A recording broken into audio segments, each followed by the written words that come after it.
এখানে উপস্থিত হয়েছি আমাদের অধিকার আদায়ের জন্য। আমরা এখানে 8টি দাবি নিয়ে এখানে উপস্থিত হয়েছি। আমাদের 8টি দাবির মধ্যে প্রথম দাবিটি হচ্ছে ডিপ্লোমা কৃষিবিদে স্বতন্ত্র পাবলিক বিশ্ববিদ্যালয়ে শিক্ষা গ্রহণের সুযোগ দিতে হবে। আমরা চাই যে কৃষিতে উচ্চশিক্ষা নেওয়ার পথ আমাদের জন্য উন্মুক্ত হোক। আমরা জানি উচ্চশিক্ষার মাধ্যমে আমরা উন্নতির দিকে আরও এক ধাপ এগিয়ে যেতে পারবো। আমাদের 2 নম্বর দাবিটি হচ্ছে উপসহকারী কৃষি কর্মকর্তাকে 2য় শ্রেণীর কর্মচারী হিসেবে এবং প্রতি বছর নিয়োগের বজায় রাখতে হবে। আমরা চাই উপসহকারী কৃষি কর্মকর্তাদের যথাযথ মর্যাদা এবং সম্মান দেওয়া হোক।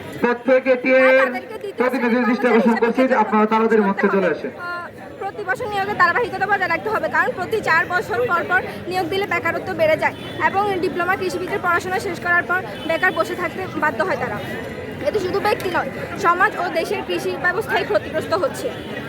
ডিপ্লোমা কৃষি শিক্ষার মান উন্নয়ন করতে হবে, এটা হচ্ছে আমাদের 3 নম্বর দাবি।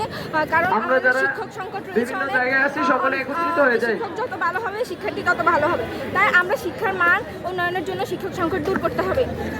আমাদের ডিপ্লোমা কৃষি আমাদের সামনে কৃষি মন্ত্রণালয়ের অধীনে একটি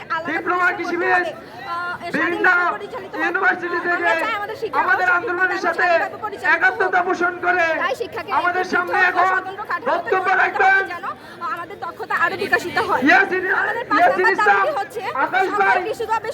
প্রতিষ্ঠানের সহকারী কর্মকর্তা আন্দোলনের সাথে একাত্মতা পোষণ করেছেন এবং আমাদের সামনে আজকে বক্তব্য পেশ করবেন যার ফলে আকাশ ভাই। আর কলেজ পড়ুয়ার যেসব শিক্ষার্থী এসব পদে আবেদন করে তাদের এই সম্পর্কে কোনো ধারণা বা জ্ঞান থাকে না, যেখানে আমরা এখানে 4 বছর ট্রেনিং প্রাপ্ত হয়ে জায়গা পাই না।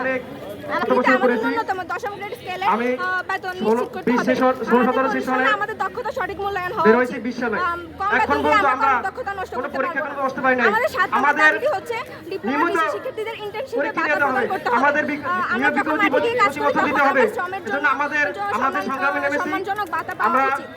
এটি আমাদের প্রেরণা বৃদ্ধি করবে। 8 নম্বর দাবি হচ্ছে সহকারী কৃষি কর্মকর্তাদের জন্য চাকরি প্রবেশের পর 6 মাসের ফাউন্ডেশন ট্রেনিং এর ব্যবস্থা করতে হবে। এই প্রশিক্ষণ আমাদের দক্ষতা বাড়াবে, আমাদের কাজের জন্য প্রস্তুত করবে। এটা আমাদের উন্নতির পথে আরো এক ধাপ এগিয়ে নিয়ে যাবে। এই মুহূর্তে আমাদের আন্দোলনের সাথে একাত্মতা পোষণ করে বক্তব্য রাখবেন মোল্লা রাসেল ভাই। 16 দিন যাবত আন্দোলন করে যাচ্ছি, বাট আমরা সরকার থেকে বা আমাদের কৃষি মন্ত্রণালয় থেকে তেমন কোনো লিখিতভাবে প্রজ্ঞাপন পাই নাই। আমরা চাই আমাদের বিসমিল্লাহির রহমানির রহিম প্রকাশ করা হোক।